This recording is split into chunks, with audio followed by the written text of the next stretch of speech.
Hi Pongal சீர் அன்னைக்கு நான் ட்ரை பண்ண இந்த சாம்பார் தான் இப்போ ரெசிபி ஃபுல்லாக உங்களுக்கு ஷேர் பண்ண போகிறேன். இதை பொங்கல் அன்னைக்கு ட்ரை பண்ணி பாருங்கள். கண்டிப்பாக எல்லாருக்குமே வீட்டில் உள்ளவங்களுக்கு எல்லாருக்குமே பிடிக்கும். சாம்பார் சீக்கிரமே காலி ஆயிரும். ஸோ நீங்கள் கண்டிப்பாக ட்ரை பண்ணி பார்த்துட்டு எனக்கு கமெண்ட்டில் பின் பண்ணுங்கள். ஸோ இதுக்கு வந்து தேவையான காயெல்லாம் ஃபஸ்ட்டு சொல்லிடுறேன். பெரிய வெங்காயம், தக்காளி, உருளைக்கிழங்கு, கேரட்டு, பீன்ஸு, மாங்காய், அப்புறம் வந்து கொஞ்சமாக வந்து முருங்கைக்காய் தான் முருங்கைக்காய் போட்டுக்கோங்க. எனக்கு இல்லை கத்திரிக்காய், இது எல்லாமே எடுத்துக்கோங்க. இதை புளி தண்ணியில் வேக வச்சுக்கணும். ஸோ புளி ஃபஸ்ட்டே ஊற போட்டுக்கோங்க. இது கூட கொஞ்சமாக வந்து அரை டீஸ்பூன் மத்தத்தூள், ஒரு 2 டேபிள் ஸ்பூன் வந்து சாம்பார் பொடி போட்டுக்கோங்க, உப்பு போட்டுக்கோங்க, காயப்பொடி போட்டுக்கோங்க. நல்ல காயை வேக விட்டுக்கோங்க. சைட் பை சைட் இதுக்கு போகிற மசாலா தான், இதுதான் மெயின். ஸோ கொஞ்சமாக தேங்காய் எண்ணெய் ஊற்றிக்கோங்க. ஒரு ஸ்பூன் வந்து சீரகம் போட்டுக்கோங்க, அரை டீஸ்பூன் வெந்தயம் போட்டுக்கோங்க. அதுக்கப்புறம் வந்து ஒரு அரை டீஸ்பூன் பிஞ்ச் ஆஃப் ஒரு 10-15 மிளகு போட்டுக்கோங்க. அதுக்கப்புறம் வந்து கொஞ்சமாக வந்து இது கூட வந்து நம்ம வந்து வேற என்ன மசாலா போடணும் அப்படின்னா கொஞ்சமாக உருட்டால் போட்டுக்கோங்க, வெள்ளை உளுந்து போட்டுக்கோங்க. இது கூட வந்து தேங்காய் போட்டுட்டு கொஞ்சமாக வந்து விதமல்லி போட்டுக்கோங்க. அது பின் பண்ணாமல் விட்டுருக்கேன் நான். விதமல்லி போட்டுக்கோங்க.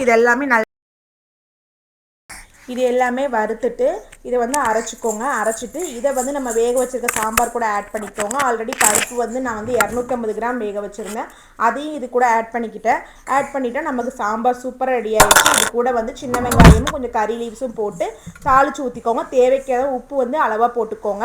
நான் ஃபஸ்ட்டு காயோட கொஞ்சம் உப்பு போட்டதுனால ரெண்டாவது ஆட் பண்ணிவிட்டு பார்த்துட்டு உப்பு போட்டுக்கிட்டேன். ஸோ நீங்களும் அப்படி டேஸ்ட்டு பார்த்துட்டு உப்பு ஆட் பண்ணிக்கோங்க.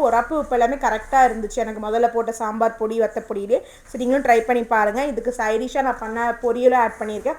உருளைக்கிழங்கு ஒரு 1/2 கிலோ உருளைக்கிழங்கு, கொஞ்சம் பட்டாணியும் ஓவர் நைட் சோக் பண்ணதை எடுத்து வேக வச்சு எடுத்துக்கிட்டேன். உருளைக்கிழங்கெல்லாம் ஃபைனாக சாப் பண்ணி எடுத்துக்கோங்க.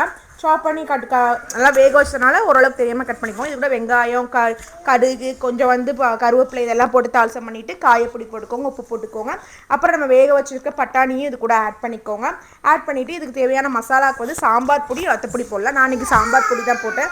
சாம்பார் பொடி 1 டேபிள் ஸ்பூன் போட்டுக்கோங்க. போட்டுட்டு உருளைக்கிழங்கு ஆட் பண்ணிவிட்டு நல்லா வதக்கி விடுவோம். ஈவனாக அவங்க நல்லா அந்த உரப்பு உப்பு படுற அளவுக்கு நல்லா வதக்கி விட்டுட்டு இதுக்கு தேவையான உப்பும் போட்டுக்கோங்க.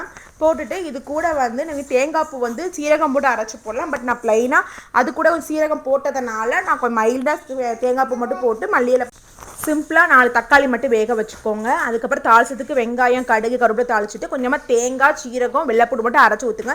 ஸ்வீட்னஸ்க்கு கொஞ்சம் சுகர் ஆட் பண்ணிக்கோங்க, வத்தத்தூள் ஆட் பண்ணிக்கோங்க. சாம்பார் தூள் சூப்பராக ரெடி ஆயிரும் பச்சடி.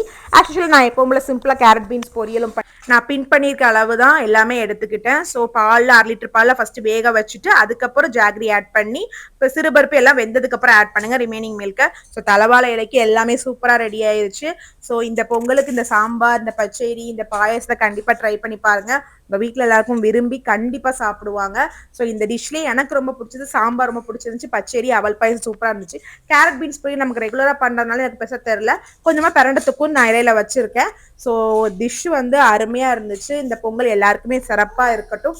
எனக்கும் நல்லபடியாக ஸ்டார்ட் ஆயிடுச்சு. உங்களுக்கும் எல்லாருக்கும் இந்த தை பிறந்த வழி பிறக்கும் சொல்லுவாங்க. ஸோ அந்த மாதிரி எனக்கு இந்த பொங்கல் சீரோட இந்த தலைவாழை இலை புது டிஷ்ஷோட புதுவிதமான சாம்பார் ட்ரை பண்ணி எனக்கு எங்கள் வீட்டாளர்களோட திருப்தியாக எனக்கு இந்த பொங்கல் ஸ்டார்ட் ஆயிருச்சு. ஸோ உங்களுக்கும் இந்த பொங்கல் நல்லபடியாக சிறப்பாக இருக்கட்டும். நீங்கள் இந்த டிஷ்ஷை ட்ரை பண்ணீங்க அப்படின்னா கமெண்டில் வந்து எனக்கு பின் பண்ணுங்கள் டேஸ்ட் எப்படி வந்துச்சுன்னு. ஸோ இந்த மாதிரி ரெகுலராக நம்மளோட சூப்பரான வீடியோஸ் எல்லாம் மீட் பண்ணலாம். டாடா பாய்.